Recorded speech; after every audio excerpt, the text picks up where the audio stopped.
अध्याय 5 पारिस्थितिकी और पर्यावरण। इस समय अनेक देशों में बढ़ते औद्योगिकरण और जनसंख्या के विस्फोट के कारण प्राकृतिक पर्यावरण के अर्थात वनस्पतियों, पशुओं, जल संसाधन, मिट्टी, धातुओं इत्यादि के संरक्षण की समस्या ने विश्व स्तर पर ध्यान आकर्षित किया है। प्राकृतिक पर्यावरणों और मानव आबादी के बीच का पारस्परिक प्रभाव महत्वपूर्ण विषय माना जाता है। इन्हीं सबको पारिस्थितिकी और पर्यावरण की समस्या कहते हैं। पारिस्थितिकी अंग्रेजी शब्द इकोलॉजी यानी पारिस्थितिकी 1869 ईस्वी में गढ़ा गया। यह अपेक्षाकृत नया विज्ञान है। हाल तक इसे जीव विज्ञान की शाखा समझा जाता था, लेकिन अब यह स्वतंत्र विषय माना जाता है। फिर भी यह जीव विज्ञान से घनिष्ठ संबंध रखता है। यह विषय पौधों, पशुओं और मानवों जैसे अनेक जीवधारियों के बीच पारस्परिक प्रभाव पर विचार करता है। मानवों के आविर्भाव के साथ ही भोजन, आश्रय और परिवहन की आवश्यकता सामने आई। प्राचीन काल में मनुष्य जंगली पैदावार को एकत्रित कर तथा पक्षियों और पशुओं का शिकार कर जीवन यापन करता था, लेकिन औद्योगिक युग में मनुष्य का पौधों और पशुओं के साथ संबंध बहुत बदल गया है और अब बहुत से जीव जंतु मनुष्य के प्रयत्न से सुरक्षित हैं। पर्यावरण और मानव प्रगति। पर्यावरण का अर्थ होता है प्राकृतिक और मानव निर्मित दोनों प्रकार के परिवेश। प्राकृतिक तत्वों में मिट्टी, हवा और पानी है, जिनके सहारे पशु, पौधे और मनुष्य जीवित रहते हैं। मानव निर्मित पर्यावरण से भोजन, आश्रय और परिवहन की सुविधाएं मिलती हैं, जैसे सड़कें, पुल, बांध और आवास की तरह प्रयोग में आने वाली अनेक प्रकार की संरचनाएं। पर्यावरण के अंतर्गत ग्रामीण, शहरी, सामाजिक, आर्थिक, सांस्कृतिक और राजनीतिक अवस्थाएं भी आती हैं। पर्यावरण मानवीय प्रयासों को दिशा प्रदान करता है, लेकिन इसे पर्यावरण नियतिवाद बतलाना गलत होगा, क्योंकि मानवीय प्रयास पर्यावरण को भी प्रभावित करते हैं। इस प्रकार हम देखते हैं कि जलवायु और नदी मार्गों में परिवर्तन होने से जहां एक ओर जातियों का परित्याग हुआ और आबादियों का स्थानांतरण हुआ, वहीं दूसरी ओर मानव द्वारा जंगलों की कटाई होने से अनाजों का उत्पादन संभव हुआ और बड़ी बड़ी बस्तियां बस पाई। यद्यपि 9000 ईस्वी पूर्व से विश्व के पैमाने पर जलवायु संबंधी बड़े परिवर्तन नहीं हुए हैं, तथापि कुछ क्षेत्रों में महत्वपूर्ण परिवर्तन हुए हैं। इसलिए प्राचीन जलवायु के ज्यादातर विद्वानों का मत है कि ईस्वी पूर्व तीसरी और दूसरी सहस्त्राब्दियों में मध्य एशिया में घोर सूखापन था तथा बहुत ठंडा तापमान था। द्वितीय सहस्त्राब्दी ईस्वी पूर्व के आरंभ से यहाँ कड़ाके की ठंड पड़ने लगी, जिसके कारण दक्षिण मध्य एशिया के बहुत सारे लोग कम ठंड वाले इलाके की खोज में भारतीय उपमहादेश की ओर चल पड़े। इन लोगों में हिंद आर्य भाषा भाषी तथा ऋग्वैदिक लोग भी थे। प्राचीन काल से ही मनुष्य अपनी प्रगति के लिए प्राकृतिक संसाधनों के उपयोग पर निर्भर रहा है। भारत में प्राचीनतम मानव बस्तियों की स्थापना प्रायः पहाड़ी, पठारी और जंगली क्षेत्रों में झीलों और नदियों के नजदीक हुई, जहां लोग शिकार करने के लिए पत्थर और हड्डी के औजार बना सकते थे। इन औजारों से कृषि के लिए जमीन भी जोती जाती थी। साथ ही आवासों को खड़ा करने हेतु समतल जमीन तैयार की जाती थी। पर्यावरण और मानव बस्तियां। गंगा के मैदान में जंगलों की कटाई और कड़ी कछारी भूमि की जुताई के बिना बड़ी कृषक बस्तियों की स्थापना होना संभव नहीं था। यह सब 500 ईस्वी पूर्व से लोहे की कुल्हाड़ी और लोहे के फाल के प्रयोग से ही प्रभावकारी ढंग से संभव हो सका। इसके लिए लोहे के खानों की खोज करना और निष्कर्षण की प्रौद्योगिकी तथा लौह शिल्प की तकनीक को विकसित करना जरूरी था, क्योंकि मध्य गंगा के मैदान की कड़ी कछारी मिट्टी, विंध्य क्षेत्र की लाल मिट्टी और दक्कन तथा पश्चिम भारत की कपास पैदा करने वाली काली मिट्टी की कारगर जुताई के लिए लोहे के फालों की आवश्यकता थी। आजकल पर्यावरण के संरक्षण पर बल दिया जाता है, फिर भी जंगलों की कटाई के बावजूद 16वीं 17वीं सदियों तक दोआब के जंगल बरकरार रहे और वहां पशुओं के शिकार होते रहे। जंगलों की भारी कटाई से होने वाला पारिस्थितिकीय परिवर्तन आधुनिक समय की घटना है। बहरहाल मानव समाज का प्रारंभिक विकास वनस्पतियों और पशुओं की कीमत पर हुआ, लेकिन जब से मनुष्य ने वनस्पतियों का उत्पादन और पशुपालन शुरू किया, इससे दोनों की वृद्धि हुई। मानव बस्तियों के स्थान और आकार पर्यावरण संबंधी घटकों द्वारा निर्धारित होते थे। वासस्थल का चुनाव मिट्टी और जलवायु पर बहुत हद तक निर्भर करता था।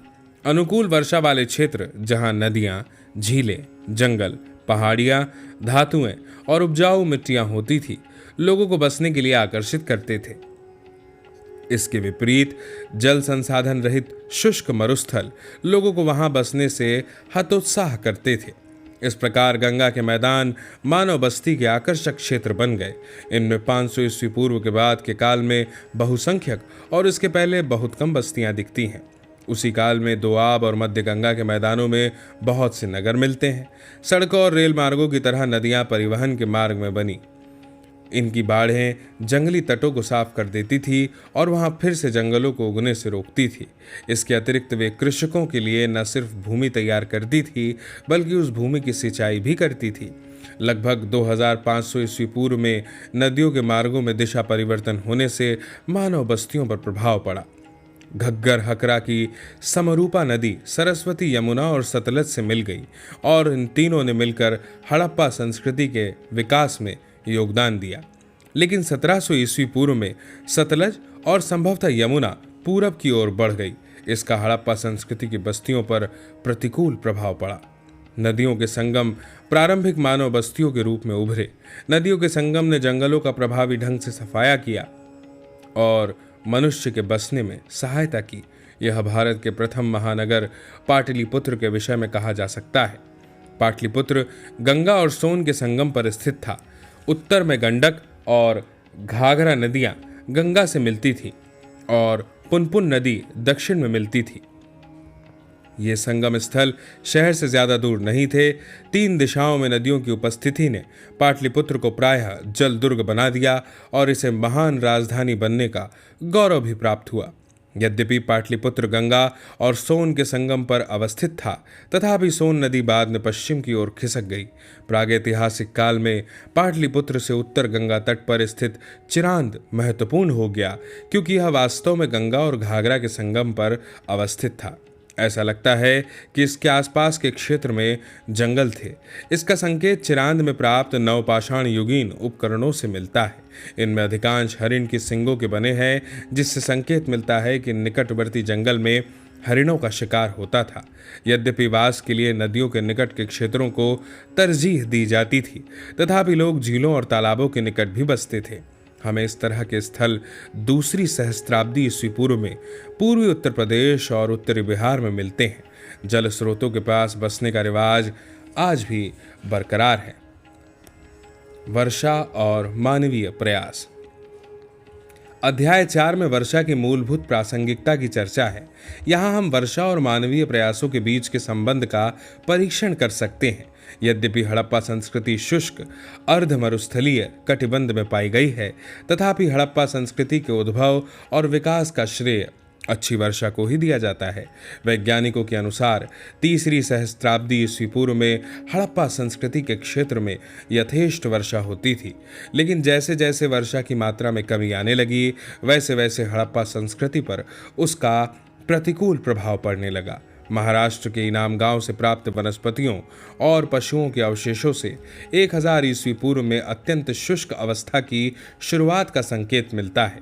इससे कृषकों को अपना घर छोड़कर पशुचारी खानाबदोशी जीवन अपनाना पड़ा। वर्षा निश्चित रूप से मानव समाज को खेती करने और बस्तियां बसाने में सहयोग देती थी, लेकिन उष्णकटिबंधीय क्षेत्र में भारी वर्षा लोगों को नियमित काम करने से रोक देती थी। गौतम बुद्ध प्रतिवर्ष वर्षा काल में 4 माह के लिए उपदेश देने एवं पर्यटन करने का कार्यक्रम स्थगित करके किसी स्थान पर वर्षावास करते थे। वे वर्षावास के लिए राजगृह, वैशाली और श्रावस्ती जैसे स्थानों में ठहर जाते थे। कहा जाता है कि उन्होंने श्रावस्ती में 26 वर्षावास किए। यह धारणा अभी भी कुछ लोगों को प्रभावित करती है और भादो महीने अर्थात जुलाई अगस्त में विवाह संपन्न नहीं होते हैं। कुछ अन्य प्राकृतिक संकट भारी वर्षा से कहीं अधिक अनर्थकारी होते हैं। इनके अंतर्गत बाढ़, तूफान और भूकंप का उल्लेख किया जा सकता है। हम प्राक मौर्य युगीन अकाल के बारे में सुनते हैं, जिसके फलस्वरूप कुछ जैन धर्मावलंबी मगध छोड़कर दक्षिण भारत चले गए थे। शोधकर्ताओं को अभी भी उन स्रोतों का पता लगाना चाहिए जिनमें अकाल और अन्य प्राकृतिक संकटों का उल्लेख हो। प्राचीन काल में पर्यावरण संबंधी चेतना। प्राचीन भारत में नदियां ईश्वर तुल्य मानी जाती थी। ऋग्वेद में सरस्वती नदी को देवी के रूप में चित्रित किया गया है, लेकिन वैदिकोत्तर काल में गंगा को मातृदेवी कहा गया और ऐसी परंपराएं आज तक बरकरार है। चूंकि पृथ्वी और जल दोनों से वनस्पतियों और पशुओं का संपोषण होता था, इसलिए इन्हें माता का दर्जा दिया गया। हालांकि इनमें से किसी को सुरक्षित रखने के लिए योजनाएं बनाई गई हो, ऐसा कोई प्रमाण नहीं मिलता है। अनेक वृक्ष, जिनमें नीम, पीपल, वट, शमी और तुलसी शामिल है, पवित्र माने जाते हैं। जड़ी बूटियों के विषय में भी जिनमें घास शामिल है, यही बात लागू होती है। औषधीय विशेषताओं के कारण इन सब का महत्व है, अतएव इनकी सुरक्षा की जाती है और इनकी पूजा होती है। बड़े और छोटे वृक्षों के संरक्षण की कामना अनेक प्राचीन ग्रंथों में की गई है। वृक्ष संरक्षण की अभिलाषा आज तक बरकरार है। आज भी बड़े बड़े यज्ञों और छोटे छोटे धार्मिक अनुष्ठानों के अंत में पुरोहित तथा उपासक जंगली वृक्षों और सामान्य वनस्पतियों की उन्नति तथा शांति की कामना करते हैं। इससे भी अधिक महत्वपूर्ण बात यह है कि अधिकांश प्राचीन मूल ग्रंथ गोहत्या की निंदा करते हैं। गौतम बुद्ध पहले व्यक्ति थे जिन्होंने सुत्त निपात नामक धार्मिक मूल ग्रंथ में गायों की सुरक्षा पर, उनकी आवश्यकता पर बल दिया। उन्होंने गोपालन के सद्गुणों का विस्तार पूर्वक वर्णन किया। उनके अनुसार गायें वनस्पतियों के बढ़ने और मनुष्यों को भोजन और बल देने में सहायता करती हैं, इसलिए उन्होंने लोगों से गोहत्या नहीं करने को कहा। ईसा की प्रारंभिक शताब्दियों में ब्राह्मण मूल ग्रंथों ने बौद्ध धर्म की शिक्षा को धार्मिक रंग दे दिया। इनमें गांव की हत्या करने वालों के लिए अगले जन्म में भयानक परिणामों का उल्लेख है। बाद में हाथी तक की भी पूजा होने लगी। पारिस्थितिकी और पर्यावरण की जानकारी प्राचीन भारत के अध्ययन में सहायक हो सकती है। यह खासकर प्रागैतिहासिक काल के अध्ययन में उपयोगी हो सकती है, लेकिन प्रकृति के विरुद्ध मानव के संघर्ष को रोककर मानव समाज का विकास नहीं हो सकता है। प्राचीन काल में इस संघर्ष का लक्ष्य मुख्यतः वनस्पतियों और पशुओं के विरुद्ध निर्देशित था। जैसे ही इन जीवों पर नियंत्रण हुआ, वैसे ही वनस्पतियों और पशुओं दोनों की संख्या बढ़ाने के लिए प्रयास होने लगे। इतिहास मुख्यतः समय और स्थान के संदर्भ में मनुष्यों के बीच पारस्परिक संबंधों पर विचार करता है, लेकिन इतिहास का सही निर्माण तब तक नहीं हो सकता जब तक इतिहासकार मानवीय प्रयासों और प्राकृतिक शक्तियों के क्रियाकलापों के बीच होते रहे पारस्परिक प्रभाव पर विचार नहीं करते हैं।